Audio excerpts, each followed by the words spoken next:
নমস্কার গাইস, আপনারা সবাই কেমন আছেন? আমরা সবাই ভালো আছি। আজকে আমি আবার নিয়ে চলে এসেছিলাম আমার দাদু বাড়িতে। হচ্ছে নতুন একটি ছাদ বাগানের ভিডিও। আর এই শাড়িটা হচ্ছে পুরো একদম মা দুর্গার মতন। আর আপনাদের একটা কথা বলি, ঈদ মোবারক। আজকে তো ঈদ, তাই ঈদের জন্য আপনাদের ঈদ মোবারক। তাহলে আপনাদের একটা জিনিস দেখায়, আমার চেরি বাগানে দেখুন কত ফুল ফুটেছে। ফুল অনেক ফুটে আছে। আমি কিনারে যাচ্ছি না, আর কিনারে ফুল আছে, আবার ফুলের কোলেও আছে। আবার দেখুন, আমি এখানে এটা পাকা ছিল, আমি আজকে খেয়েছে, এটা আবার খেয়ে ফেলেছে। আপনাদের দেখায়, এটা কে জানি খেয়ে ফেলেছে, তাই এটা আমি বানাচ্ছি না, এটা ফেলে দিলাম। তো আপনারা এসে দেখুন, এখানে একটি হয়েছে ছোট্ট চেরি, আবার এইখানে আবার এইখানেও হয়েছে। এটা আমি এখন ছিটছি না, দেখতে পাচ্ছেন চিপিতে, আমি জানি না।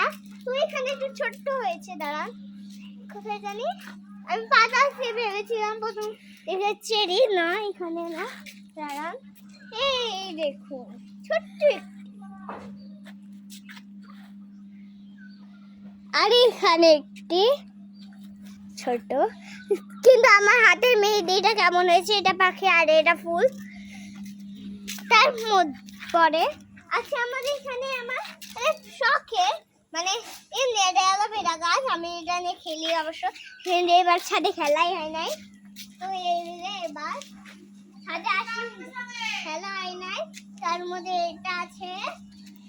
তখন মনে ডাকছে, আমি ব্লগ বানাচ্ছি, আমি পেশা করছি আপনাদের সাথে। আর এইটা কি গাছ রে? সুন্দর গাছ, দেখি গাছ আমি জানি না কি গাছ। তো আসলে এই যে আমার গোলাপ গাছ, এই গোলাপগুলো পুরো নষ্ট হয়ে গেছে, এটা কেটে দিব আপনাদের একটু সাথে, আমি বলেছিলাম, এটা আপনাদের মনে থাকে। আর এই দেখুন, এটা হচ্ছে আমার পুরো একটা ঘাস গাছ, হ্যাঁ যেমন ঘাস। আর এইখানে হচ্ছে আছে একটু সুন্দর গাছ, এটাতে আমি বলেছিলাম। তো এটা অনেক বড় হয়ে গেছে, আপনারা দেখুন কত বড় হয়েছে, এটা চাল হয়ে গেছে। এটা ঠাকুর ঘর, তো আপনি দেখে বুঝতে পারছেন এটা ঠাকুর ঘর, আলপনা আছে, এটা ঠাকুর ঘর। আর এখানে মানে এক